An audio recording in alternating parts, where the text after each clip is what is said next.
ನಮಸ್ತೆ ಸ್ನೇಹಿತರೆ. ನನ್ನ ಹೆಸರು AC ಚೆನ್ನಪ್ಪ ಅಂತೇಳಿ.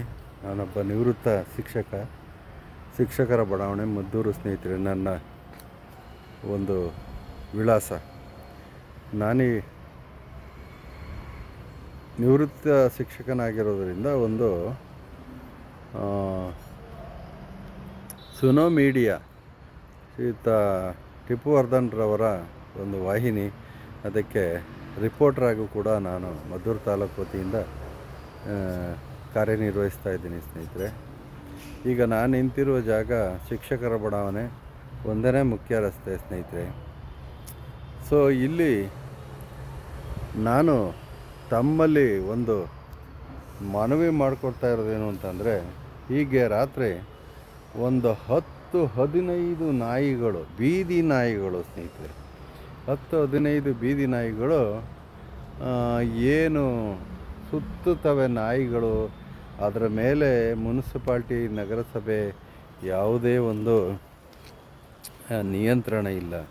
ಏನು ಗೋಶಾಲೆ ಅಂಥೇಳಿ ಏನು ಮಾಡ್ತಾರೆ, ಅದೇ ಥರ ಈ ನಾಯಿಗಳನ್ನು ಎಲ್ಲರೂ ತಗೊಂಡೋಗ್ಬಿಟ್ಟು ಅದನ್ನು ನಿರ್ವಹಣೆ ಇಲ್ಲ. ನಿಜವಾಗ್ಲೂ ಭಾಳ ಅನ್ಯಾಯ ಆಗ್ತಿದೆ ನೋಡಿ. ಇಲ್ಲಿ ಒಂದು ರಾತ್ರಿ 15 ನಾಯಿಗಳು ಸೇರಿಕೊಂಡು ಒಂದು ನಾಯಿಯನ್ನು ತೀರಿಸ್ಬಿಟ್ಟಿದ್ದಾರೆ. ಬೆಳಗಾನ ಬೊಗಳೋದು, ಏನು ಬೊಗಳುತ್ತು, ನಿದ್ರೆ ಇಲ್ಲ.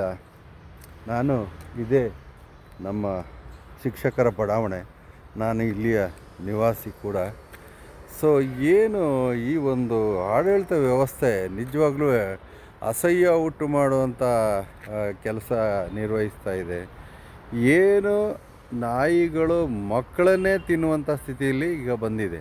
ಎಲ್ಲೋ ಹಲವಾರು ಕಡೆ ಪೇಪರ್ನಲ್ಲಿ ನಾನು ಓದಿದ್ದೀನಿ. ಏನು ಈ ನಾಯಿಗಳನ್ನು ಈ ರೀತಿ ನಿಯಂತ್ರಿಸೋದಕ್ಕೆ ಸಾಧ್ಯವೇ ಇಲ್ಲವೇ? ಅಥವಾ ಅವನ್ನ ತಗೊಂಡೋಗಿ ಹಿಡ್ಕೊಂಡೋಗಿ ಎಲ್ಲಾದರೂ ಬಿಡಬೇಕಾದದ್ದು ಧರ್ಮ ಅಲ್ವೇ? ಏನು ಗೋವುಗಳನ್ನು ಒಂದು ಗೋಶಾಲೆ ಅಂತ ಏನೋ ಮಾಡ್ತಾರಂತೆ. ಇವು ಪ್ರಾಣಿಗಳಲ್ವೇ?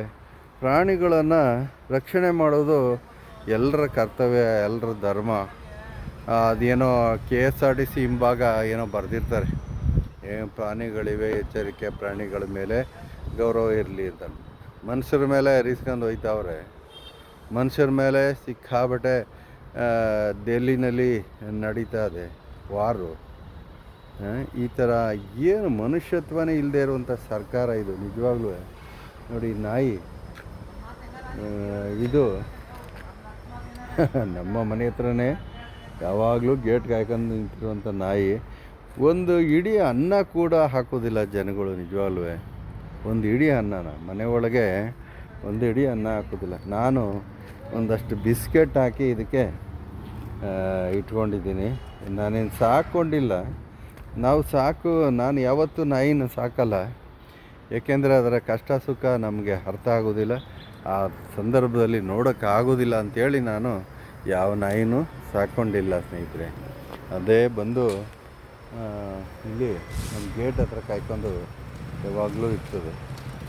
ಒಂದು ಬಿಸ್ಕೆಟ್ ಹಾಕ್ತೀನಿ ಅಷ್ಟೇ, ಇನ್ನೇನು ಸಾಧ್ಯ ನನ್ನ ಕೈಲಿ ಸಾಧ್ಯ ಇಲ್ಲ. ನಾನೊಬ್ಬ ನಿವೃತ್ತ ಶಿಕ್ಷಕ. ನೋಡಿ, ಈ ಥರ ಅನ್ಯಾಯ ಏನು ಎಲ್ಲ ಸುತ್ತುತ್ತವೆ ನಾಯಿಗಳು. ಬಾಬಾ, ಏನದು ಕೇಳೋರೇ ಇಲ್ಲ. ಇದು ಸರಿಯೇ? ಇದನ್ನು ಮಾಡಬೇಕಾದದ್ದು ಧರ್ಮ ಅಲ್ವೇ? ಒಂದು ನಗರಸಭೆ ಆಗಿದೆ, ದಯಮಾಡಿ ಇದನ್ನೆಲ್ಲ ನಿವಾರಣೆ ಮಾಡಬೇಕು. ಹೆಚ್ಚಿಕೊಂಡಿರೋ ನಾಯಿಗಳನ್ನು, ಆ ಬೀದಿ ನಾಯಿಗಳನ್ನು ನಿಯಂತ್ರಣ ಮಾಡಬೇಕು ಅಷ್ಟೇ, ಇನ್ನೇನಿಲ್ಲ. ಬೀದಿ ನಾಯಿಗಳನ್ನು ನಿಯಂತ್ರಿಸೋಕ್ಕೆ ಕಾನೂನು ಪ್ರಕಾರ ಏನು ಮಾಡಬೇಕು ಅದನ್ನು ಮಾಡಬೇಕು. ಎಲ್ಲರೂ ಹಿಡಿಸಿ ಎಲ್ಲರೂ ತಗೊಂಡೋಗಿ ದೂರ ಅದರ ವ್ಯವಸ್ಥೆ ಮಾಡಬೇಕು. ಹೆಚ್ಚಾದರೆ ಎಲ್ಲರೂ ಅಷ್ಟೇ, ಜನಸಂಖ್ಯೆ ಹೆಚ್ಚಾದಷ್ಟು, ಈ ಜನಸಂಖ್ಯೆ ಹೆಚ್ಚಾದ್ರೂ ತಾನೇ ಏನು ಅದು ಹಂಗೇನೆ ತಿನ್ನೋಕೆ ಇಲ್ಲದೇ ಸಾಯುವಂಥ ಸ್ಥಿತಿ ಬರುತ್ತೆ. ಎಷ್ಟೋ ದೇಶಗಳಲ್ಲಿ ಅವೆಲ್ಲ ನಡೆದಿವೆ. ಹೀಗಾಗಿ ಈ ಥರ ನಿಯಂತ್ರಣ ಮಾಡಬೇಕು. ದಯಮಾಡಿ ಇದನ್ನು ಎತ್ತಾಕೋರ ಗತಿ ಇಲ್ಲ ಇವತ್ತು. ಈ ನಾಯಿನ, ಸತ್ತೋಗಿರೋ ನಾಯಿನ ಯಾರು ಎತ್ತಾಕೋರೋ ಗತಿ ಇಲ್ಲ ಸ್ನೇಹಿತರೆ. ಇಂತಹ ದುರಾಚಾರ ನಡೀತಾ ಇರೋದು ದೇಶದಲ್ಲಿ, ಇಂತಹ ದುರ್ವ್ಯವಸ್ಥೆ ನೋಡಿ, ಇದನ್ನು ನಿಮಗಾಗಿ ನಾನು ವಿಡಿಯೋ ಮಾಡಿ ಹಾಕಿರ್ತೇನೆ. Thank you so much.